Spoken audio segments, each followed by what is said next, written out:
শয়তান একটা আইন অমান্য করে যদি কাফের হয়, মির্জা গোলাম আহমদ কাদিয়ানী একটা কোরআনের আয়াতের অংশ অস্বীকার করে যদি কাফের হয়, তাহলে সৌদির যুবরাজ মোহাম্মদ বিন সালমান যে কাফের, আল্লাহর কসম কাফের, সন্দেহের কোনো অবকাশ নাই। মদ হালাল না হারাম? বেহায়াপানা বেলেল্লাপানা হালাল না হারাম?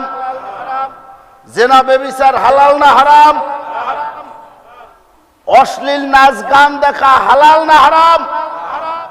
আজকে সৌদির যুবরাজ বিনোদন কেন্দ্রের নামে, সিনেমা হলের নামে মাদক দ্রব্য, জেনা বেবিচার এবং অবৈধ কর্মকাণ্ড, অনৈতিক কর্মকাণ্ড, নাচ গান ড্যান্স সহ আরব জাহানে ব্যবস্থা করে বোরকা পরে যুবতী ঢোকে, এরপরে ওর ভিতরে উলঙ্গ হয়ে যায়।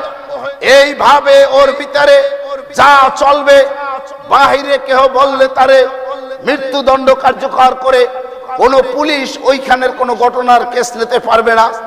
ওর মধ্যে যা ঘটনা ঘটবে সব ওর মধ্যেই থাকবে। এইভাবে যত অন্যায় অপরাধ, শয়তানের কর্মকাণ্ডের অনুমোদন মোহাম্মদ বিন সালমান যুবরাজ দিয়েছে। আল্লাহ বলেছেন অশ্লীলতা হারাম, সূরা নূর আয়াত নম্বর 19। আল্লাহ বলেছেন মাদক দ্রব্য হারাম, মিন আমালিশ শয়তান, শয়তানের কাজ, সূরা মায়েদা আয়াত নম্বর 90।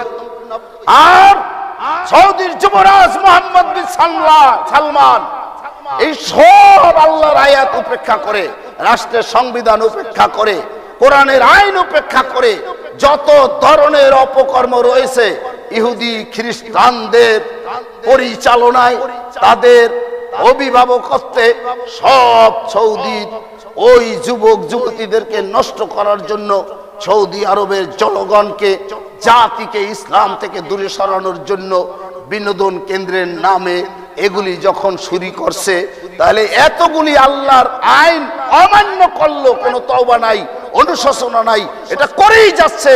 শয়তান একটা আইন অমান্য করে যদি কাফের হয়, মির্জা গোলাম আহমদ কাদিয়ানী একটা কোরআনের আয়াতের অংশ অস্বীকার করে যদি কাফের হয়, তাহলে সৌদির যুবরাজ মোহাম্মদ বিন সালমান যে কাফের, আল্লাহর কসম কাফের, সন্দেহের কোনো অবকাশ নাই।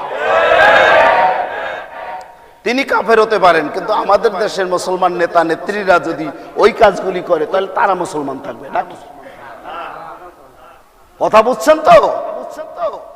সৌদি আরবের বাদশা যদি কাফের হয়, আমার বাদশা তো মুসলমান থাকবে যদি কোরআন অস্বীকার করে। কোনো সুযোগ নাই, কোনো সুযোগ নাই, কোনো সুযোগ নেই।